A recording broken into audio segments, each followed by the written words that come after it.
Hello, everyone. I'm Nate Truex, and you're listening to the Croccast Podcast.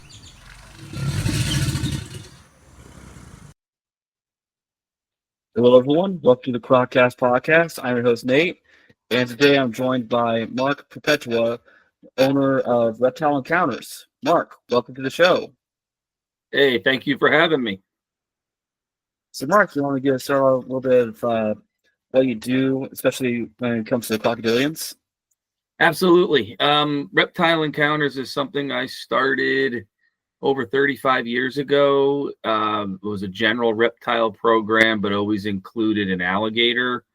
And along the way, I've come across more alligators. At one time, I had as many as 7. And the crocodilians have just always been probably my favorite. I think a lot of it had to do with it wasn't your common thing in New York State. So I just always wanted to have something a little different, maybe. But it really became in awe of them, and to this day, I now have 5 alligators and 2 more or less crocodiles in the collection, along with all the other general reptiles. So it's still a general reptile show. Okay. And how did Reptile Encounters start? Like anybody, I had an interest as a kid. I saw my first show on my 16th birthday. And when I saw that show, I said, wow, that's kind of cool. I'd love to be able to do that. I still remember who it was. It was Michael Schwedick. He's out of Maryland.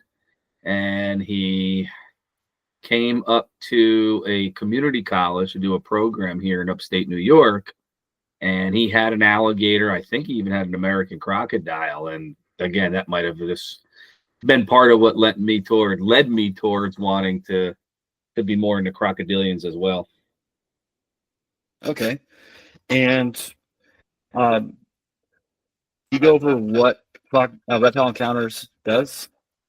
So it's educational programming. I'm old enough that I go pre-internet, pre-Animal Planet. So I did my first program or lecture in 1991. And it was for a 4th grade class that my younger sister was in. Schools were different then too. I don't know how they are where you are, but here in New York, everything is strict. And who's allowed in the 1991, they allowed a 19-year-old into a 4th grade classroom with a boa constrictor, an iguana, a wild-caught snapping turtle, and my first alligator.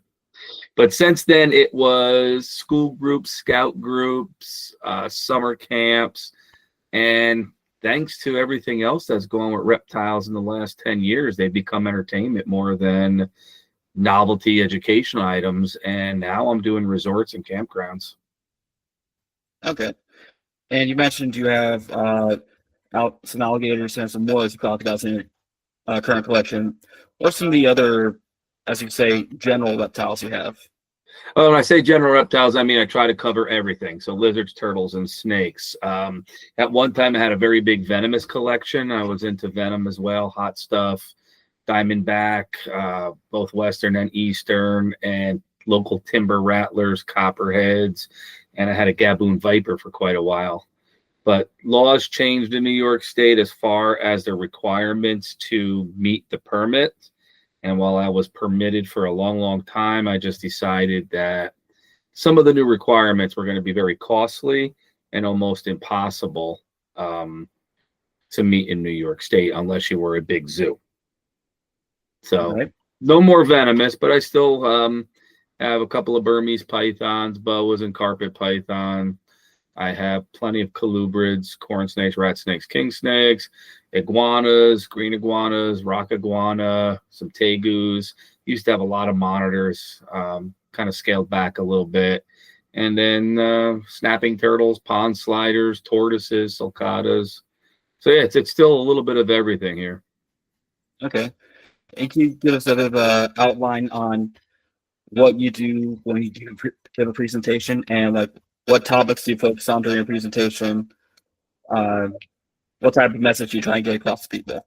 The message always was in the early days the misunderstanding that causes fear. Like I said, now it's changed a lot. So I speak more to ecology and conservation these days. I speak a little bit of the biology, the interesting facts that not everything that's alive, especially in the animal kingdom, is going to survive the same way humans do. And that's probably just something I picked up from my own parents growing up. My father, while he supported all my interests and let me have a large collection of lizards when I was a kid, he still treated everything like it was a human. It wanted to be played with like a cat. It wanted, like a regular mammal house pet. So I try to just get into the uniqueness of what it means to be cold-blooded, being a reptile, the cool facts about, alligators' palatal valve and ISOs for sensing their environment, alligator snapper wiggling its tongue and holding its breath for an hour. Some of the cool facts along with a conservation message. Okay. And what would you say is kind of your normal, I guess, roster for doing a presentation? It's like one crocodilian, plus a few snakes and lizards, or It changes all the time because I like to add a little variety to myself. Been doing it long enough and hopefully have enough knowledge that I can ad lib almost any show now. So you could pick my roster for me and I'll go out and do a show. Not to sound too full of myself, but I mean, 35 years of experience with a wide variety of reptiles. So, but my usual roster would be something like a rat snake, corn snake, king snake.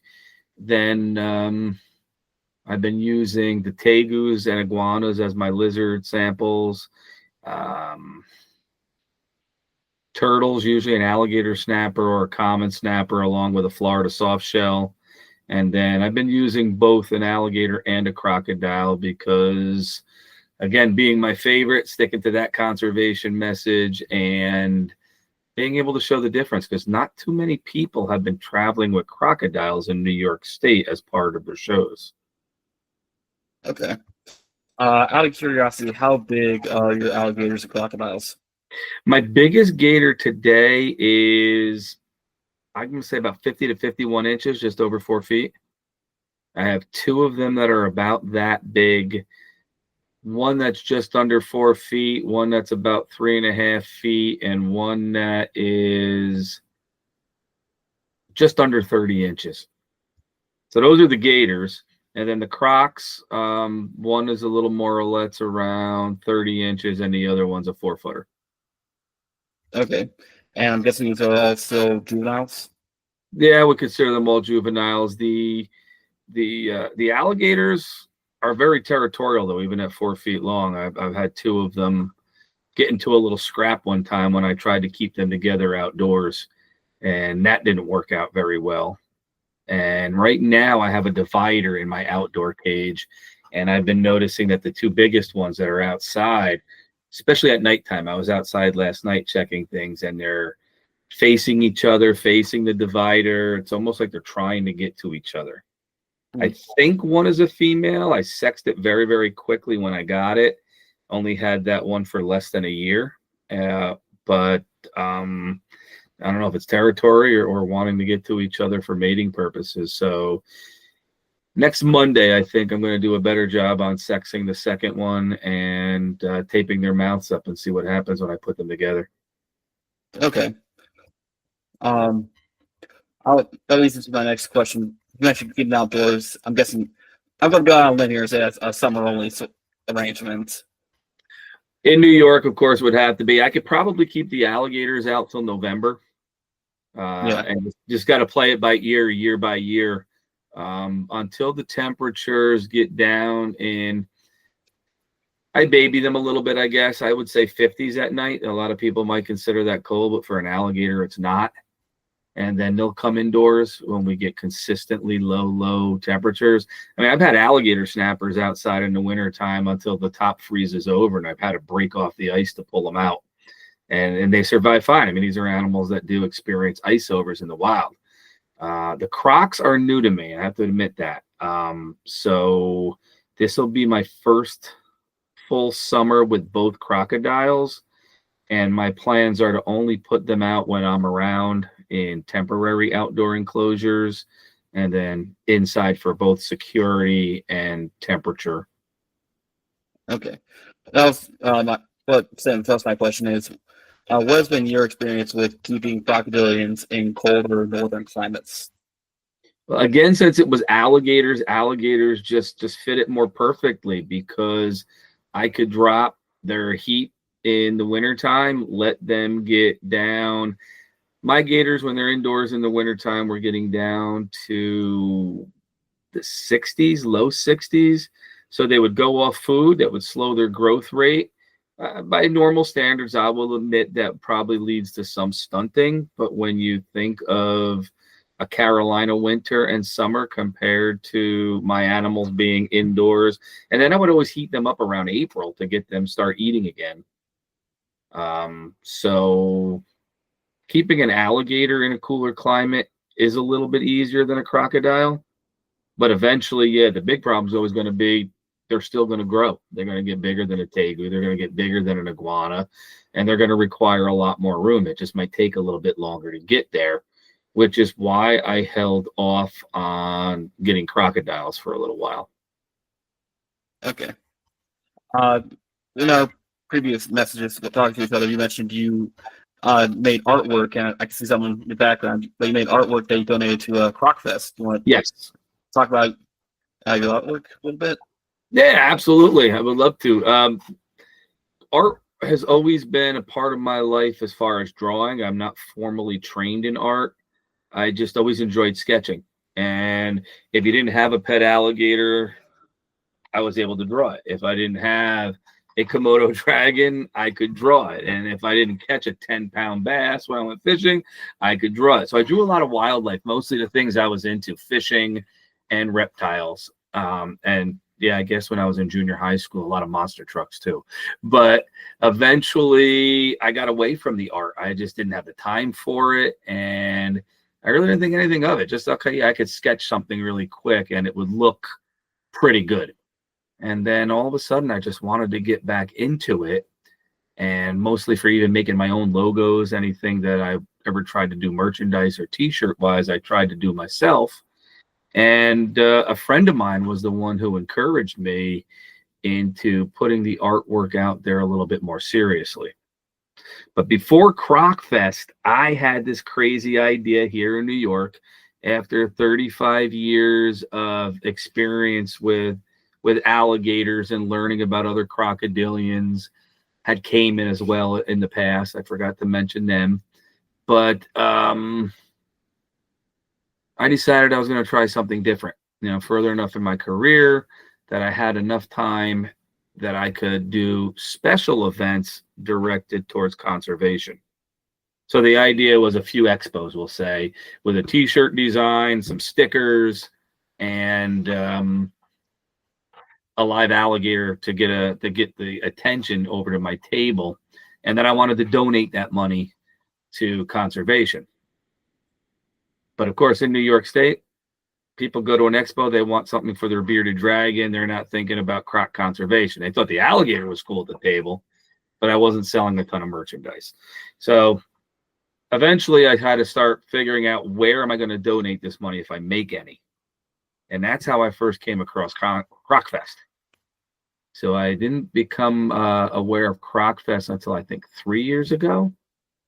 And they were doing an event for the Indian Gharial at St. Augustine Alligator Farm. And I went to that one. Did you go to that one? Yeah. Yeah. So I've only been to one so far, but so that one I didn't go to. And I'm pretty sure it was right after the black caiman. And when I found it, they did one for black caiman. I forget where that one was. I think Wild Florida, maybe. Either way, somewhere in Miami, right? I also came across Adeline Robinson's artwork. And she did the t-shirt design, and it was all this really cool artwork that people were donating. So I said, I don't know, I did an ink drawing of the Indian Gharial head, more of a study, fairly accurate.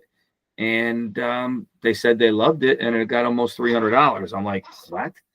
I used to draw in study hall in high school instead of studying because it was something to pass the time and make me think about alligators and crocodiles and rattlesnakes. But So I was really shocked that it did that well and that was that well received.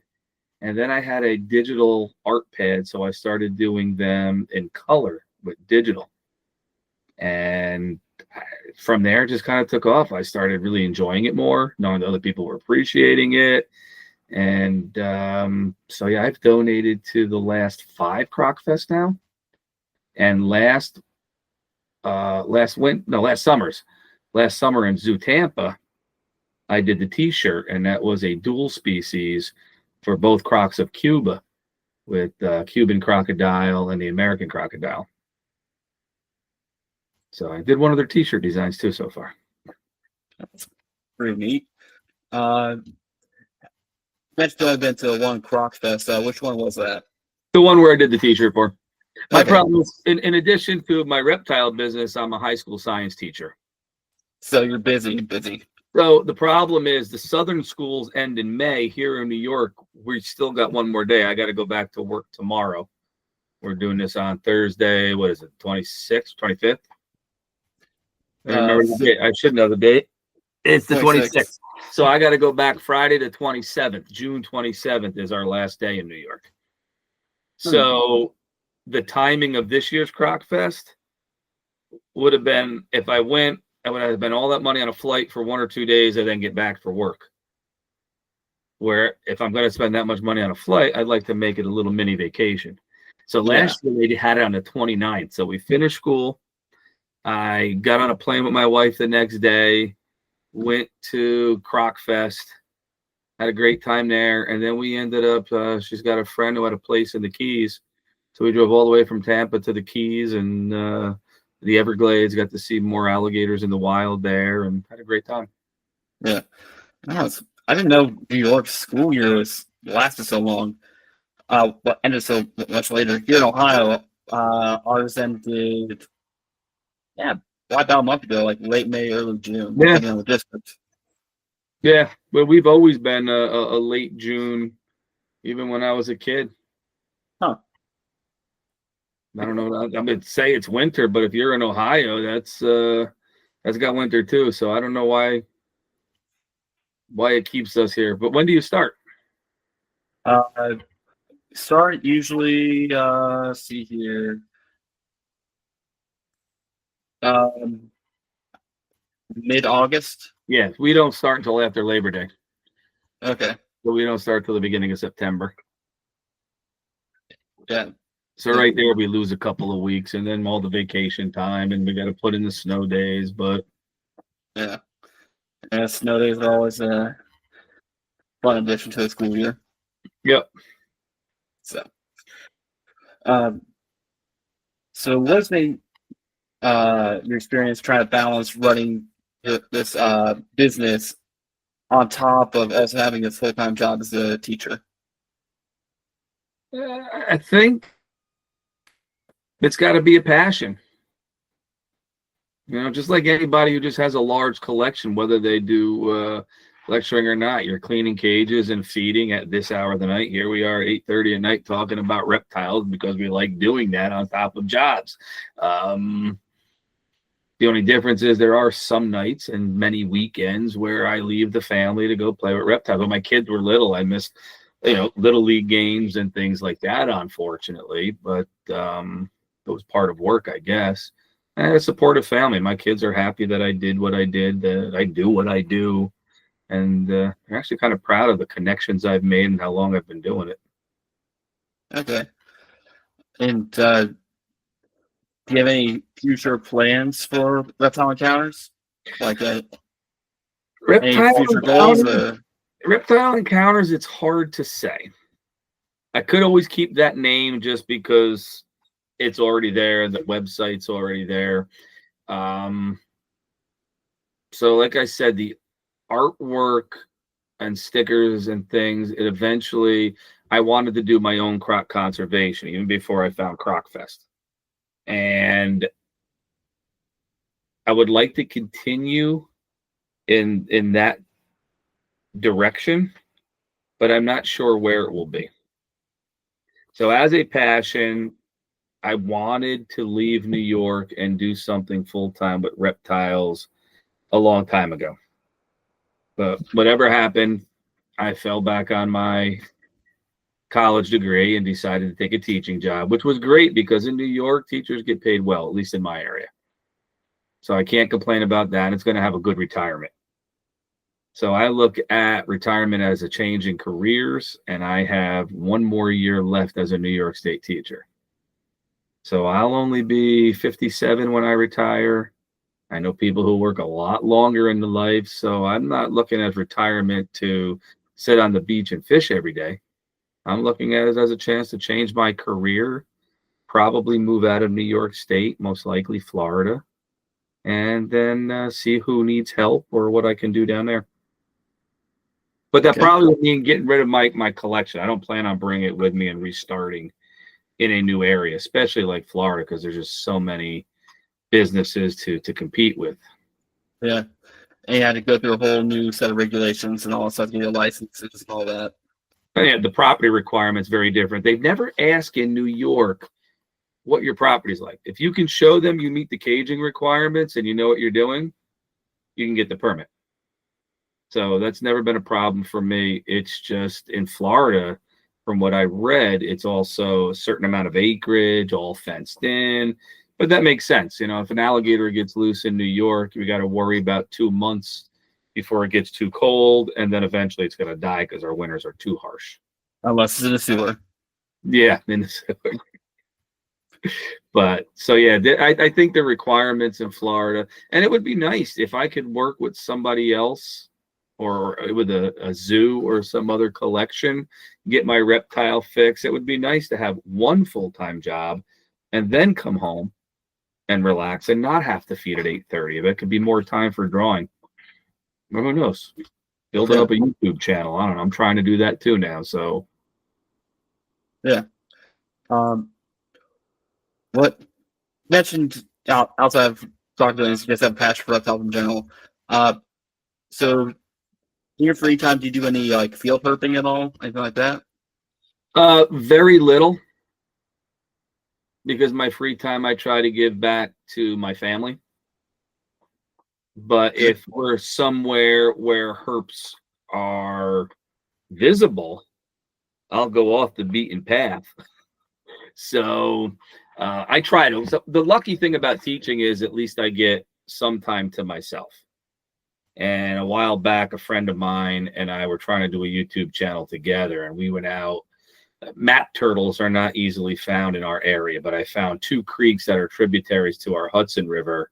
And I was like, wow, there's a good population of map turtles. So, you know, we went out in one of my John boats and he filmed, and I actually jumped in the water with a snorkel, and we tried to make it look Steve Irwinish and had a good time, you know, and we had plans of doing more. Another type of herping that I get to do is in the early spring in April.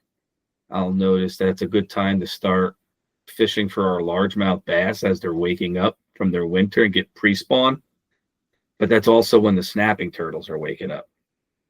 And before the lily pads are thick, if you see a rock sitting in this area where you know there's no rocks, you know that's the back of a shell cresting the water. And so I can go out and find 20, 25, 30-pound plus common snappers on a given morning in this area where I like to go fishing. That's probably my biggest herping. You know, going out and finding snakes is normally just by chance. And then where I live, we're at the very northern limits of 5-line skinks. So I mean, I've never seen a skink in the wild in New York. Okay. Well, if you end up moving to Florida, that might change.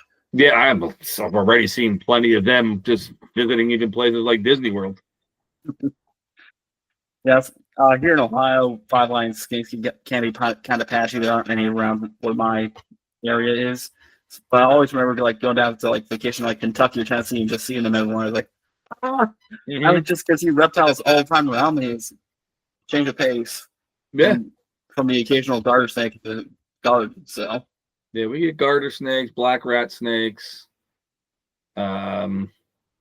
eastern milk snakes, occasionally copperheads, although I've yet to run into one of myself in the wild. I've had many brought to me over the years, but I've yet to run into one in the wild.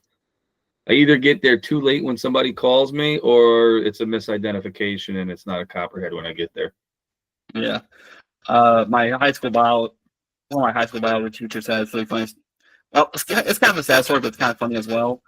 In Eastern hognose is very few and far between. Well, one day one of the students, and that student's dad, brought a snake in a jar of alcohol, saying they killed a copperhead, and they had it in the jar of alcohol, and it was Eastern hognose. Oh wow! So they had put tape on it and labeled it the most dangerous snake in Ohio, which is wrong on two marks. One, it's not a copperhead, and two, most dangerous snake in Ohio is obviously a timber rattlesnake. But yeah, apparently had to give him a little talking to. He was like, no, that was hognose snake, only second wild hognose snake he's ever seen in this entire 60+ years life in the area. So they're in our Hudson Valley too, and I know some friends that have seen them, but I've never encountered a wild hognose either. But my story's kind of the same. Young and dumb, and science in the real early days was kill something you found so you can study it in the lab later. So we were fishing in a local creek, and it's loaded with water snakes. But I think I was only 12 at the time. And my grandfather used to warn me of the copperhead. So it's a northern water snake. In the water, they get their reddish color. Everybody thinks they're copperheads. So what did I know at 12? I found a snake when I was fishing right away. It must be one of those copperheads. So we killed it. But my budding interest in biology, we carried it home in the fishing net. And when we got it home, I decided there was a lump in it. I wanted to dissect it. So the guys I was fishing with, my friends, were all 12 years old. We were having a little camp out backyard, had the tent, and we decided to go in the garage and cut open the belly of this snake. And lo and behold, it had not eaten. It had 21 fully developed babies in it. And I think back that if we had dissected it right away, there wasn't a bit of yolk or anything still attached to these babies. They were ready to be born, and they would have been squirming, and we would have thought we had baby copperheads on our hand. So by the time we found them, they were dead.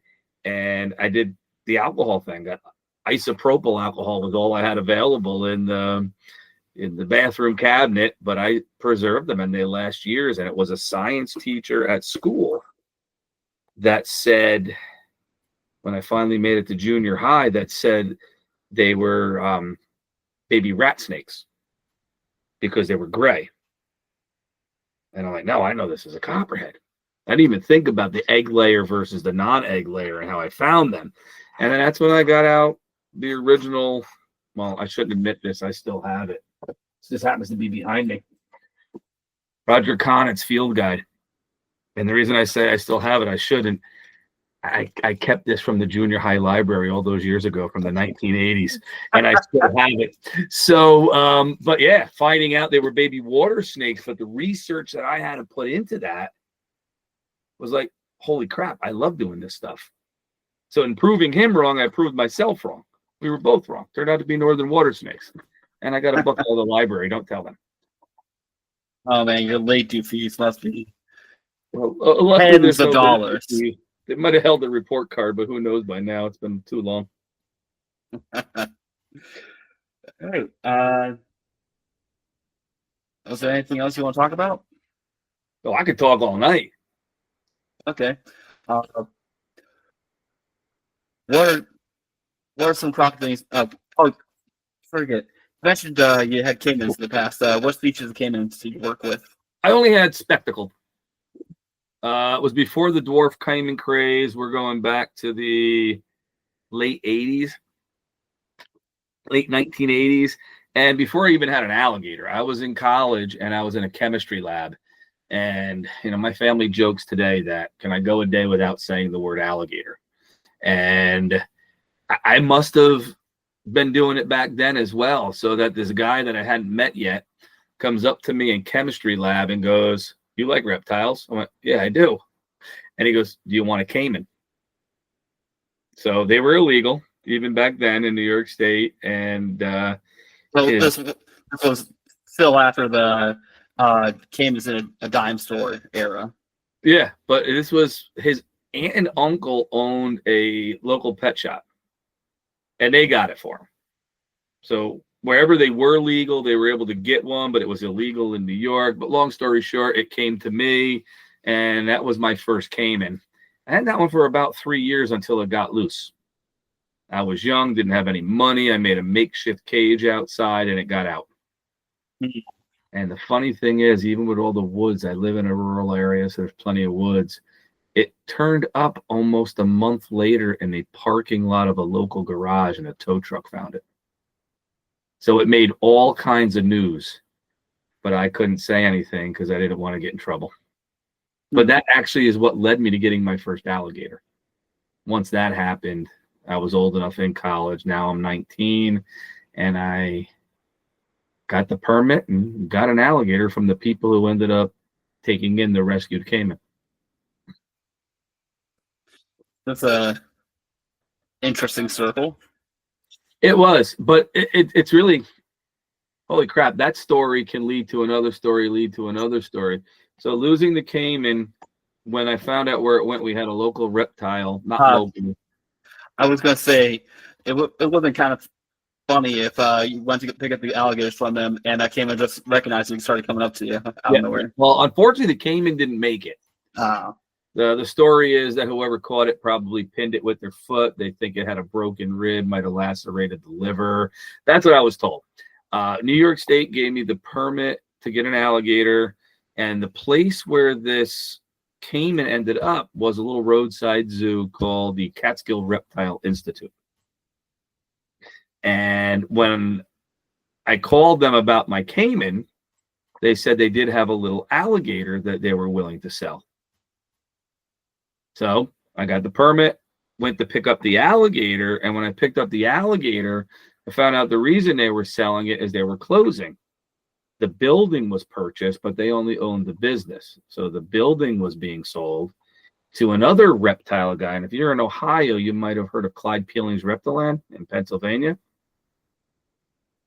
Name rings a bell. All right, so he's in central PA. And back then, without the internet, it was still a name I had heard of. And he's got a beautiful zoo. It's fully accredited by the AZA. And as soon as I found out Clyde was taking over, I was making weekly trips the next summer past the location until I saw the date it was opening. So I was there on opening day, met Clyde, and then got a job. So I was lucky enough to work for an accredited zoo while still in college. And eventually that's where I got experience with venomous snakes, and he had Siamese crocodiles at the time, so we had a Siamese croc on display up here in Catskill, and really, really cool experience. I think I did that for 5 years before I started teaching. Because unfortunately, it was only seasonal here in New York. He has main place down in Pennsylvania year-round. Okay. So, in total, how many different species of crocodiles have you worked with? Worked with on long-term care, spectacled, American alligator, Moralett's crocodile, at least a summer or two with the Siamese crocodile. That was at least a big one. That thing was almost 9 feet long. That was a full-grown adult. Those would be the animals that I've had any type of daily care with for a prolonged amount of time.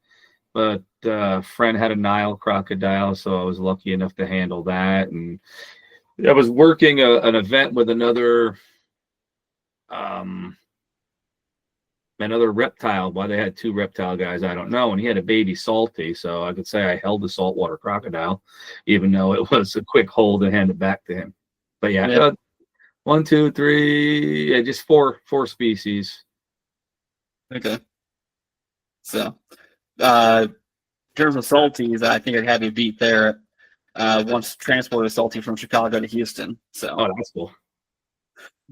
Sometimes I was kind of nervous, like, please don't let the State Highway Patrol pull me over and ask us in the trunk. Mm-hmm. It's like Illinois State Highway Patrol is probably have a few questions of why I have a 6 foot crocodile in the trunk. But in all technicalities, you got to get a permission for every state just for driving through it. yeah, everything's perfectly legal, so didn't have anything to worry about. So But didn't get pulled over either, so that helps. I picked up a crocodile, an alligator. I'm sorry, I picked up an alligator from Clyde's several years ago, and on our way back into New York, I hadn't had it on my permit yet. And back then, fireworks were illegal in New York. Everybody used to go over to the Pennsylvania border to buy them for the 4th of July. So we stopped to pick up. It's just nothing giant like a fair or Disney World display. It was just your basic small Roman candle style fireworks. And my son's on the way home is like, Dad, what are we gonna get in more trouble for? The alligator or the fireworks? I said the fireworks. My permit says I have 3 alligators. I only got 1 in the truck. They don't know which one it is. And in Pennsylvania, it was legal, so I wouldn't need a permit to transport it through Pennsylvania. Yeah, Jimmy Riffle from the Gator Boys, who does a lot of traveling throughout the state, throughout the country, once told me that it was almost impossible to get permission in Tennessee. He had to plan anything in that area to go around the entire state. And he couldn't be sneaky because he's traveling with a big trailer that says Gator Boys Roadshow. Yeah. Everybody knows what he's dragging. Yeah. Yeah. I have heard that Tennessee can be kind of difficult with in terms of crocodile legislation. So, well, I almost moved there, believe it or not. When I first started teaching, something came up where we considered moving to Tennessee. And I contacted them, and they said I had the credentials to get an alligator as long as I met the property and housing requirements. So here in New York, when I had my first alligators, they were in the basement of my house. It was big enough. They were big enough enclosures, and everything was fine. But in Tennessee, I couldn't do that. And then a detached garage would have been sufficient, but you had to take off the overhead door and wall it in. And then you had to have firearms. You couldn't, couldn't have a record where you couldn't get a firearm. So in case you couldn't recatch your loose gator, you would shoot it. Just everything went on. And then the guy said, but you can have a caiman. And I laughed and I said, do you know anything about crocodilians? I said, my gator will sit in my lap. My caiman want to rip my face off. He goes, yes, but people have been killed by alligators, not by caiman. So I said, I can bring my alligator if I do all these other things and pay a $500 permit fee a year, but I could keep my caiman in my bathtub. He goes, yep, I don't make the laws. I'm just explaining them to you. Yeah. We never ended up moving there, but so it didn't sound like it would be too hard. If you had an outbuilding or a shed with a secure door. He said I would have been the only guy in outside the 2 major zoos in Tennessee with an alligator if I did it. Well, with planet warming and all that stuff, who knows? There might just be random alligators in Tennessee regardless. Yeah. Well, one just showed up in Virginia, and I wasn't sure if it was the occasional one that makes it from the North Carolina border. My wife told me about it, but somebody in New York had one illegally and didn't want to get caught, so they were transporting it to North Carolina. I don't know if they were going to let it go or if they had a facility taking it in, but either way, they stopped overnight to sleep, and the thing got out of the truck and was walking outside the hotel. That's for anyone outside, say, Florida. That must be a interesting evening. Yeah, this literally was just within the last 2 weeks. But for an average Floridian, that's just a Tuesday night. Oh yeah, well that's normal because it's no different than I'll go out back and see a garter snake crawl across the yard. Yeah. But yeah, life in Florida is a little different. It's kind of more like Jurassic Park nowadays between all the invasives and the alligators. And if you're in southern Florida, hopefully the crocodiles. Yeah. There are friends that technically live in Miami and they have a house in the Keys. They see American crocs quite frequently. And because they live in Miami, there's the famous one, the Black Point Marina, that's named Fred. Yeah. So they've seen him many, many times. Yeah. So that's what I really want to do next. I've seen plenty of wild alligators going down to Louisiana in a couple of weeks. near the Atchafalaya Basin, but I really want to get back down to South Florida and this time see wild crocodiles. Outside of crocodiles, are there any other different species of reptiles you really want to work with? I've already worked with a ton. I mean, not Komodo dragons, but I've had many water monitors. I worked with a variety of venomous, and when I was at Reptiland, we had mambas, spitting cobras, king cobras, kraits, Russell's vipers.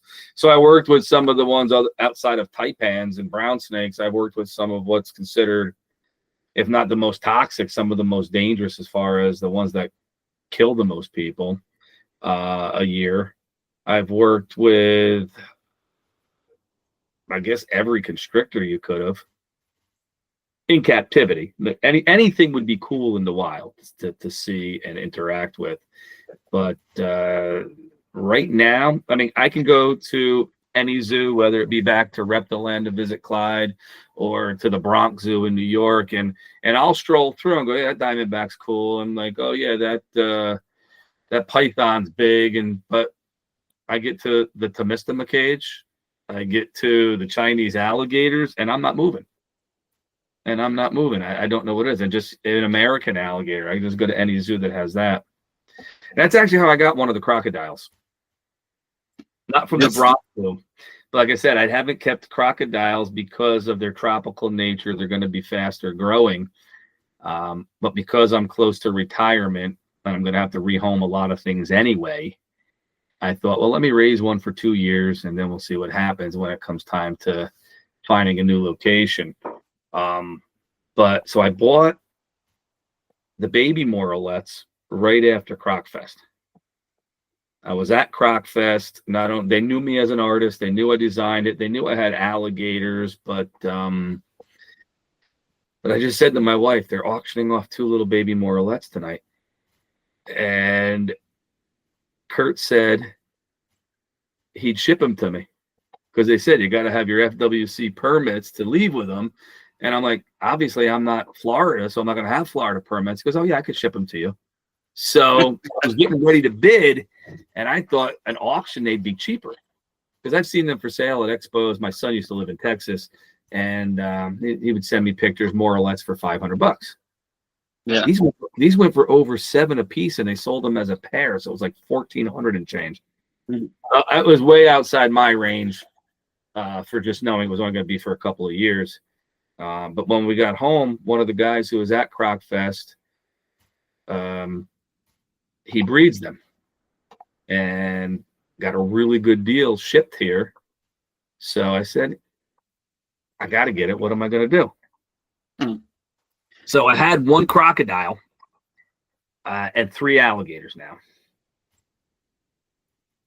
Right after that, a little alligator was released in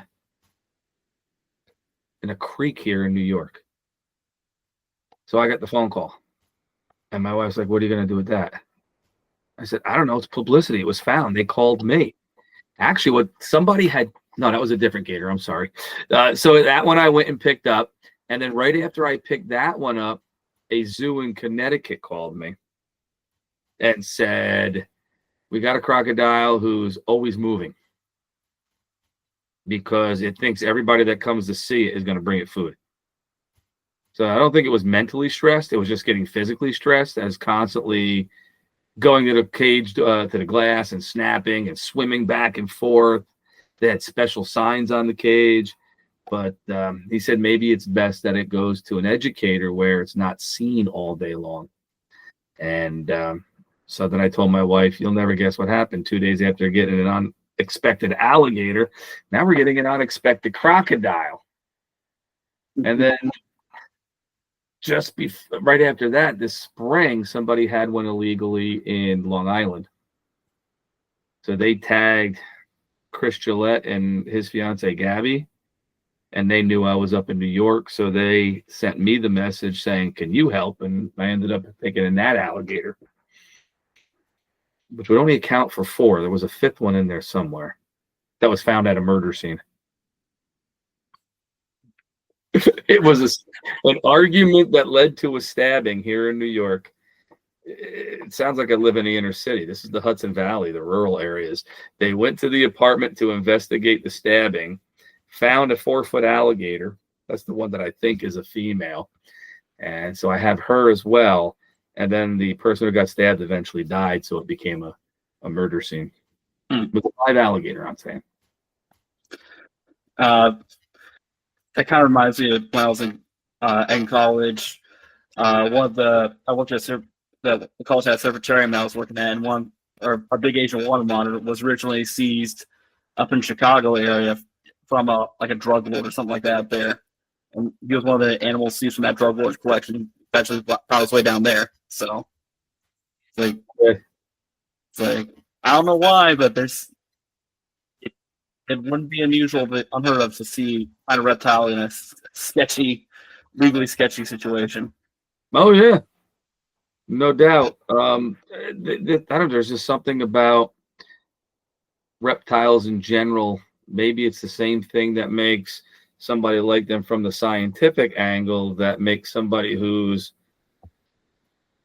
willing to do something illegal, like drug dealing, bikers, whatever.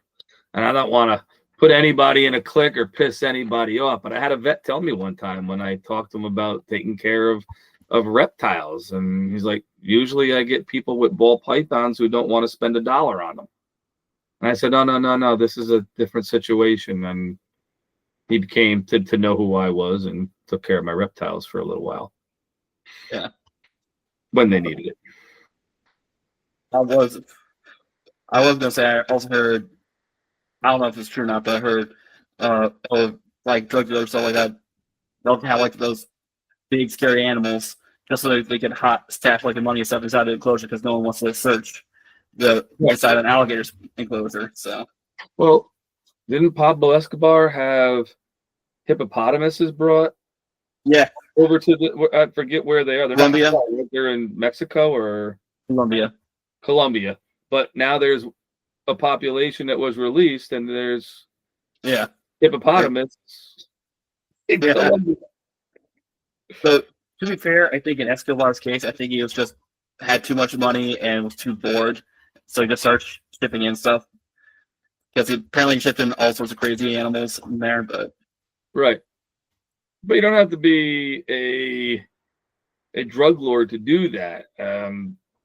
A long time ago, there was a guy by the name of Arthur Jones who had a compound in Florida with elephants and crocodiles, and he was the original purchaser of Gomec from Australia before it went over to the alligator farm. Yeah, was he like so the owner of like a Nautilus, like exercise equipment and stuff like that?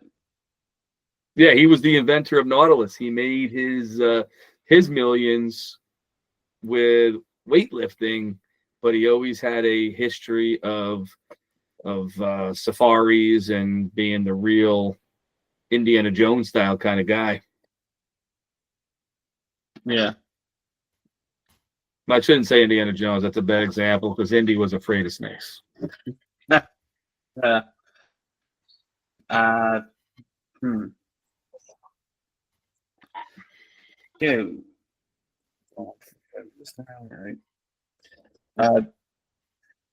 don't mean to cut you short, but I've had a long day at work, and I have another day at work tomorrow. So I bet you do. If you would allow me to, because you asked earlier if there's anything else. Like I said, I could talk all night, but just to plug my new YouTube channel. As an old guy, I was always afraid of technology. So when I had more stuff, including the venomous, I always kind of shied away from learning the editing and camera, but things became much more user-friendly with new technology. So I finally did it. I mean, it's late in life as a 56-year-old, but I just started a YouTube channel called Croc Chat. And that's dedicated to croc education and any type of money I can raise through that, which is going to take a while to get it monetized, but I at least did get a sponsor to buy a few commercial spots. And hopefully I can generate a little bit of money that way to give back towards conservation. And so yeah, if anybody wants to check out Croc Chat, that's a new YouTube channel. And I wrote a book on alligators and crocodiles. So if I can plug that one's on Amazon. It's not over the top. It's a book of, I would say, junior high school level. But as far as an adult who doesn't remember high school biology, it's still challenging enough to like a Nat Geo general interest in nature type book. But I put off ever writing it because, what are you doing? You're repeating what you learn from other people's books. But I figured after the years of experience, having worked at Clyde's and some of the crazy stories that went with it, and then the ability to do some drawing. So I actually, one chapter did profiles of every species. It's got some of my other artwork in there. But then some of the contacts I've made, I got some photography in there from a professional photographer in the Atchafalaya Basin. And some photography in there from Joe Wazalewski, and John Brugan shared some photos with me. So it turned out to be a decent book if anybody's interested in nature and art. It's got a little bit of everything. And how can people reach out to Reptile Encounters? I am on social media. Facebook is Mark Perpetua's Reptile Encounters. Instagram. Oh my God. I don't even know what the heck the Instagram handle is. I don't use it enough. I do it through Business Suite so that I can do both Instagram and Facebook at the same time. But I'm going to look it up. If you're asking. Oh, it's Gator _perp, PERP. Gator _perp. It's also listed as Reptile Encounters, and like I said, Croc Chat on YouTube. All right. And with that, thanks for coming on the show. Oh, thanks for having me. I enjoyed talking with you. My pleasure. All right.